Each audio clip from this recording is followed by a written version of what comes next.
Live from Washington, this is BBC News. I'm Helena Humphrey. It's good to have you with us. Just a day after jailed Russian opposition figure Alexei Navalny's death, President Vladimir Putin is celebrating a victory on the battlefield in Ukraine. He congratulated his troops for capturing the eastern town of Avdiivka. Russia's defense ministry says that it's taken full control after Ukraine withdrew its troops. The fall of Avdiivka is Russia's biggest win in Ukraine for months, and Ukrainian President Volodymyr Zelensky blames diminishing supplies of Western weapons.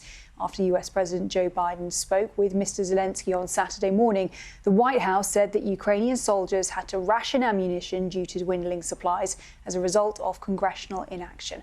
Our correspondent Andrew Harding is in the Donbass region, not far from Avdiivka. So Avdiivka had long been a stronghold for the Ukrainians. We're now seeing them having to withdraw. What's your assessment of what this means for the war? What it means into play is, further air defence in terms of fighter jets, for example. We know that Ukrainian troops have been trained on that here in the US. They haven't been brought into action yet, but that is likely to happen later this year. Is there not a prospect that that could potentially turn the tide at all here? It's happening now in an election year. I just want to take a look at some of the comments from Donald Trump, if he is to be the Republican nominee. He's been speaking about NATO, essentially saying that certain members of the necessarily be defended, depending on how much they contribute of their GDP to the defence alliance.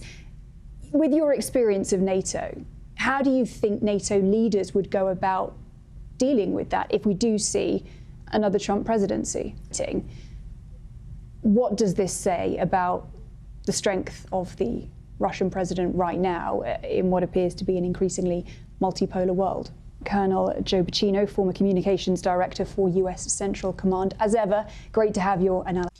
Alexei Navalny's team says that Russian authorities are hiding his body after the Russian opposition figure died at an Arctic penal colony. An ally of Mr. Navalny says that prison officials told Navalny's mother that her son died of sudden death syndrome. Navalny's team believes that he was murdered on the orders of Russian President Vladimir Putin, an accusation that the Kremlin denies. Well, US politicians are among those responding strongly to the news of Mr. Navalny's death. President Joe Biden said that while he did not know what happened, Navalny's death was the consequence of something that Putin and his thugs did. Former President Barack Obama praised Navalny and said that he died unbroken by the tyranny he opposed. Notably silent, however, is former President Donald Trump since Friday morning. Mr. Trump, who is under scrutiny for his stance towards Putin, has posted more than 90 times on his social media page, none of them mentioning Alexei Navalny's death. Trump's only opponent in the race for the US Republican presidential nomination, Nikki Haley, has blasted Mr. Trump for his silence. She says that we cannot have a president who sides with murderous thugs who want to destroy America. Well, President Putin has not mentioned Mr. Navalny's name since his death, despite public appearances on back-to-back days. The BBC's Russia editor Steve Rosenberg reports now on Russians who've paid public tribute to Alexei Navalny, while others continue to express their indifference to Putin's regime. The Al-Aqsa hospital. Right. Tell us what you encountered.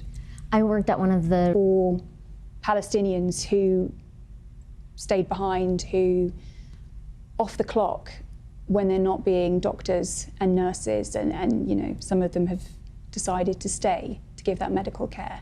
What kind of conditions were they facing when they went home, for example, if they could, or where? You're watching BBC News. I'm Helena Humphrey in Washington, D.C. Thanks for your company. We'll have more news on the way at the top of the hour. Join me then if you can. Bye for now.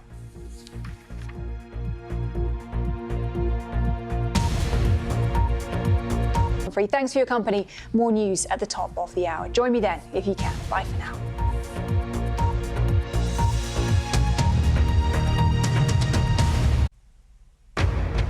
Live from Washington, this is BBC News. I'm Helena Humphrey. Good to have you with us. Just a day after jailed Russian opposition leader Alexei Navalny's death, President Vladimir Putin is celebrating a victory on the battlefield in Ukraine. He congratulated his troops for capturing the eastern town of Avdiivka.